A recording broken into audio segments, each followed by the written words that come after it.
Hello दोस्तों, कैसे हैं आप लोग। एक बार वापस से आपका स्वागत है मेरे चैनल में। आज हम बात करेंगे पर्यावरण और पर्यावरण से संबंधित टॉपिक्स की हमारी सीरीज चल रही है, जिसके अंदर आज का टॉपिक हमारा टाइगर प्रोजेक्ट या बाघ परियोजना।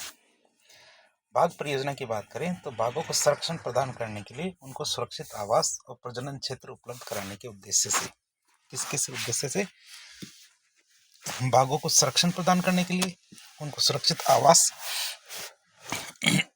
और प्रजनन क्षेत्र उपलब्ध करवाने के उद्देश्य से सन 1 अप्रैल 1973 में भारत में बाघ परियोजना की शुरुआत की गई। कब से? 1 अप्रैल 1973 से भारत में बाघ परियोजना की शुरुआत की गई। हमारे जिम कॉर्बेट राष्ट्रीय उद्यान की बात करें तो भारत की पहली बाघ परियोजना हमारे जिम कॉर्बेट राष्ट्रीय उद्यान थी। ये हमारे राजस्थान का चित्र है, जिसमें हमारे राजस्थान में 5 बाघ परियोजनाएं चल रही है। ये थोड़ा सा पुराना चित्र है और छठी भी प्रस्तावित है। जो हमारे राष्ट्रीय उद्यान है जिम कॉर्बेट राष्ट्रीय उद्यान, ये हमारे कहाँ पड़ता है? उत्तराखंड में स्थित है। बाघ परियोजना का मुख्य उद्देश्य क्या है? वन्य क्षेत्रों में के प्रबंधन के साथ साथ उन क्षेत्रों के प्राकृतिक आवास का संरक्षण करना जहां पर बाघ पाए जाते हैं, तथा इन क्षेत्रों के स्थानीय निवासियों को रोजगार उपलब्ध कराना है, जिससे वो लोग क्या इस क्षेत्र के संसाधनों पर निर्भर न रहे। तो बात वही है कि बाघ परियोजना का मुख्य उद्देश्य वन्य जीवों के प्रबंधन के साथ साथ उन क्षेत्रों के प्राकृतिक आवासों का संरक्षण करना जहाँ पर बाघ पाए जाते हैं, और इन क्षेत्रों के स्थानीय निवासियों को रोजगार उपलब्ध करवाना, जिससे वो लोग क्या है इन क्षेत्र के संसाधनों पर निर्भर कम से कम रहें या फिर न के बराबर रहें। फिर बाघ परियोजना की बात करें, बाघ परियोजना को शुरू करने में जोधपुर निवासी श्री कैलाश सांकला की महत्वपूर्ण भूमिका थी। कैलाश सांकला को टाइगर मैन ऑफ इंडिया कहा जाता है। क्या कहा जाता है उन्हें? टाइगर मैन ऑफ इंडिया कहा जाता है। भारत का tiger man of India Kailash सांकला को कहा जाता है। राजस्थान का टाइगर मैन ऑफ इंडिया किसे कहा जाता है? श्री फतेह सिंह राठौड़ को कहा जाता है।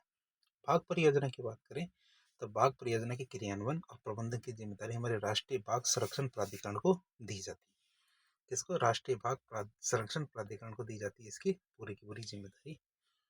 वर्तमान में देखें तो 52 बाघ परियोजनाएं चल रही है, लेकिन अभी 55 हो गई है वर्तमान में। जो 52वीं कौन सी थी? हमारे रामगढ़ विस्तारी जो बूंदी के अंदर चल रही थी, इसके बाद 1 या 2 और आ गई। भारत की 53वीं रानीपुर उत्तर प्रदेश में। तो ये अपडेट होती रहती, कभी कभी कोई नेशनल पार्क क्या है बाघ परियोजना में कन्वर्ट हो जाता है, बाघ परियोजनाओं को खत्म भी किया जा सकता है, तो ये समय के अनुसार चेंज भी होती रहती है। नागार्जुन सागर बाघ परियोजना क्षेत्रफल के अनुसार भारत की सबसे बड़ी बाघ परियोजना है, और ये परियोजना हमारे कहाँ पे? आंध्र प्रदेश में। जो नागार्जुन सागर बाघ परियोजना है ये आंध्र प्रदेश के अंदर है और भारत की सबसे बड़ी बाघ परियोजना है। जो बोर वन्य जीव अभ्यारण्य बाघ परियोजना क्षेत्रफल के अनुसार भारत की सबसे छोटी बाघ परियोजना है। जो ये बोर वन्य जीव अभ्यारण्य बाघ परियोजना हमारे कहाँ पड़ती है? महाराष्ट्र राज्य में। वर्तमान में 20 राज्यों में कुल 3167 बाघ है। कितने? हमारे 3167 बाघ है। कितने हैं? 20 राज्यों में। खासकर देखिए मध्य प्रदेश, तो मध्य प्रदेश को भारत का टाइगर राज्य कहा जाता है। क्यों? क्योंकि मध्य प्रदेश में कुल 6 बाघ रिजर्व है, और बाघों की संख्या सबसे ज्यादा कहाँ पे? मध्य प्रदेश है। फिर इसके बाद नंबर आता हमारा उड़ीसा का। उड़ीसा का जो नंदनकानन जंतु उद्यान है, जियोलॉजिकल पार्क है, यहाँ पे सफेद बाघ देखने को मिलता है। कहाँ? उड़ीसा के जियोलॉजिकल पार्क में। फिर आता हमारा राजस्थान। राजस्थान के हम निवासी हैं, तो राजस्थान के बारे में आपको पता होना चाहिए। वर्तमान में राजस्थान में कुल 5 बाघ परियोजनाएं, कितनी? 5 बाघ परियोजनाएं चल रही है। जैसे कि हमारे रणथंभौर बाघ परियोजना 1973 में इसको घोषित किया गया था। सरिस्का बाघ परियोजना 1978 में, मुकुंदरा हिल्स बाघ परियोजना 2013 में, रामगढ़ विषधारी बाघ परियोजना बूंदी में 2021 में, करौली धौलपुर बाघ परियोजना ही हमारे 2023 में, और कुंभलगढ़ बाघ परियोजना उदयपुर, राजसमंद, ब्यावर, पाली और सिरोही इन जिलों के अंदर प्रस्तावित है। तो इस तरह राजस्थान में छठी बाघ परियोजना भी प्रस्तावित है, इसको मंजूरी मिलनी बाकी है बस।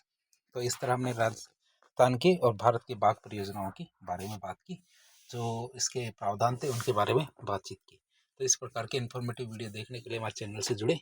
वीडियो यदि पसंद आता है तो वीडियो को लाइक करें, चैनल को सब्सक्राइब करें, अपने दोस्तों के साथ शेयर करें। यदि आपको कोई सुझाव हो कमेंट बॉक्स के माध्यम से बताएं। धन्यवाद।